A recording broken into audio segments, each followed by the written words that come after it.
De la démocratie en Amérique d'Alexis de Tocqueville, volume 1er, chapitre 5, suite, de l'administration dans la Nouvelle-Angleterre, suite. Les Américains ont pris à leur père les Anglais l'idée d'une institution qui n'a aucune analogie avec ce que nous connaissons sur le continent de l'Europe, c'est celle des juges de paix.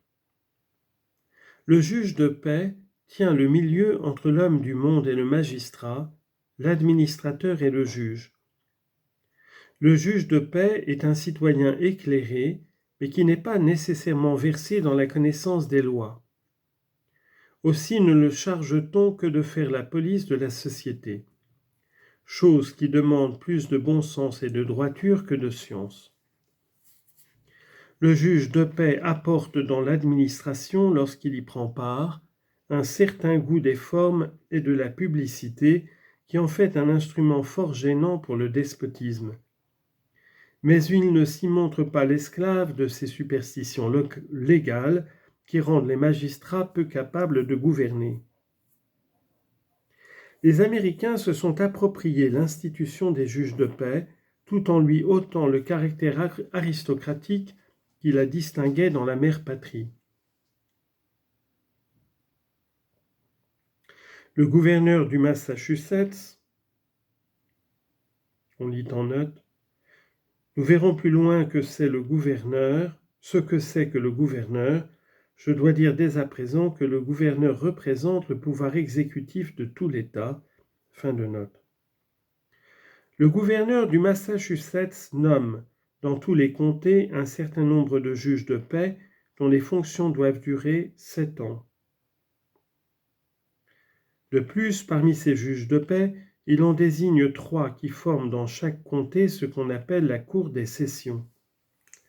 Les juges de paix prennent part individuellement à l'administration publique. Tantôt ils sont chargés concurremment avec les fonctionnaires élus de certains actes administratifs. On lit en note, exemple entre beaucoup d'autres, un étranger arrive dans une commune venant d'un pays que ravage une maladie contagieuse, il tombe malade. 2 juges de paix peuvent donner, avec l'avis des selectmen au shérif du comté, l'ordre de le transporter ailleurs et de veiller sur lui. Loi du 22 juin 1797. En général, les juges de paix interviennent dans tous les actes importants de la vie administrative et leur donnent un caractère semi-judiciaire. Fin de note. Tantôt, ils forment un tribunal devant lequel les magistrats accusent sommairement le citoyen qui refuse d'obéir où le citoyen dénonce les délits des magistrats.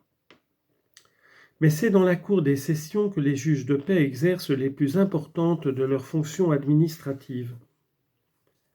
La cour des sessions se réunit 2 fois par an au chef-lieu du comté. C'est elle qui, dans le Massachusetts, est chargée de maintenir le plus grand nombre des fonctionnaires publics dans l'obéissance. On lit en note. Je dis le plus grand nombre parce qu'en effet, certains délits administratifs sont déférés aux tribunaux ordinaires. Exemple, lorsqu'une commune refuse de faire les fonds nécessaires pour ses écoles ou de nommer le comité des écoles, elle est condamnée à une amende très considérable. C'est la cour appelée Supreme Judicial Court ou la cour de Common Pleas qui prononce cette amende. Lorsqu'une commune omet de faire provision de munitions de guerre, les juges de paix prennent part dans leur capacité individuelle au gouvernement des communes et des comtés. Les actes les plus importants de la vie communale ne se font en général qu'avec le concours de l'un d'eux. Fin de note. Il faut bien faire attention qu'au Massachusetts, la Cour des sessions est tout à la fois un corps administratif proprement dit et un tribunal politique. Nous avons dit que le comté n'avait qu'une existence administrative. On lit en note. Les objets qui ont rapport au comté et dont la Cour des sessions s'occupe peuvent se réduire à ceci. Premièrement, l'érection des prisons et des cours de justice. 2. Le projet du budget du comté, c'est la législature de l'État qui le vote. 3. La répartition de ces taxes ainsi votées. 4. la distribution de certaines patentes. 5. L'établissement et la réparation des routes du comté. Fin de note. C'est la Cour des cessions qui dirige par elle-même le petit nombre d'intérêts qui se rapportent en même temps à plusieurs communes ou à toutes les communes du comté à la fois, et dont par conséquent on ne peut charger aucune d'elles en particulier. Quand il s'agit du comté, les devoirs de la Cour des cessions sont donc purement administratifs, et si elle introduit souvent dans sa manière de procéder les formes judiciaires, ce n'est qu'un moyen de s'éclairer. On lit en note, c'est ainsi que quand il s'agit d'une route, la Cour des cessions tranche presque toutes les difficultés d'exécution à l'aide du jury. Fin de note.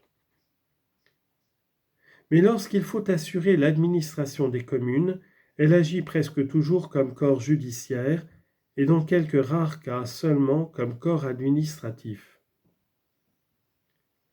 La première difficulté qui se présente est de faire obéir la commune elle-même, pouvoir presque indépendant aux lois générales de l'État. Nous avons vu que les communes doivent nommer chaque année un certain nombre de magistrats qui, sous le nom d'assesseurs, répartissent l'impôt. Une commune tente d'échapper à l'obligation de payer l'impôt en ne nommant pas les assesseurs. La Cour des cessions la condamne à une forte amende. L'amende est levée par corps sur tous les habitants. Le shérif du comté, officier de justice, fait exécuter l'arrêt. C'est ainsi qu'aux États-Unis, le pouvoir semble jaloux de se dérober avec soin au regard. Le commandement administratif s'y voile presque toujours sous le mandat judiciaire. Il n'en est que plus puissant, ayant alors pour lui cette force presque irrésistible que les hommes accordent à la forme légale. Cette marche est facile à suivre et se comprend sans peine. Ce qu'on exige de la commune est en général net et défini. Il consiste dans un fait simple et non complexe, en un principe, et non dans une application de détails. On dit en note. Il y a une manière indirecte de faire obéir la commune. Les communes sont obligées par la loi à tenir leurs routes en bon état. Néglige-t-elle de voter les fonds qu'exige cet entretien, le magistrat communal chargé des routes est alors autorisé à lever d'office l'argent nécessaire. Comme il est lui-même responsable vis-à-vis des particuliers du mauvais état des chemins, et qu'il peut être actionné par eux devant la Cour des cessions, on est assuré qu'il usera contre la commune du droit extraordinaire que lui donne la loi. Ainsi, en menaçant le fonctionnaire, la Cour des cessions force la commune à l'obéissance. Voyez la loi du 5 mars 1787, fin de note. Mais la difficulté commence lorsqu'il s'agit de faire obéir non plus la commune, mais les fonctionnaires communaux. Toutes les actions répréhensibles que peut commettre un fonctionnaire public rentrent en définitive dans l'une de ces catégories. Il peut faire sans ardeur et sans zèle ce que lui commande la loi, il peut ne pas faire ce que lui commande la loi, enfin, il peut faire ce que lui défend la loi. Un tribunal ne saurait atteindre la conduite d'un fonctionnaire que dans les deux cas derniers. Il faut un fait positif et appréciable pour servir de base à l'action judiciaire. Ainsi, les selectmen omettent de remplir les formalités voulues par la loi en cas d'élection communale, ils peuvent être condamnés à l'amende. Mais lorsque le fonctionnaire public remplit sans intelligence son devoir, lorsqu'il obéit sans ardeur et sans zèle aux prescriptions de la loi, il se trouve entièrement hors des atteintes d'un corps judiciaire. La Cour des cessions, lors même qu'elle est revêtue de ses attributions administratives, est impuissante pour le forcer dans ce cas à remplir ses obligations tout entières. Il n'y a que la crainte de la révocation qui puisse prévenir ces quasi-délits, et la Cour des cessions n'a point en elle l'origine des pouvoirs communaux. Elle ne peut révoquer des fonctionnaires qu'elle ne nomme point. Pour s'assurer d'ailleurs qu'il y a négligence et défaut de zèle, il faudrait exercer sur le fonctionnaire inférieur une surveillance continuelle. Or, la Cour des sessions ne siège que 2 fois l'an, elle n'inspecte point, elle juge les faits répréhensibles qu'on lui dénonce.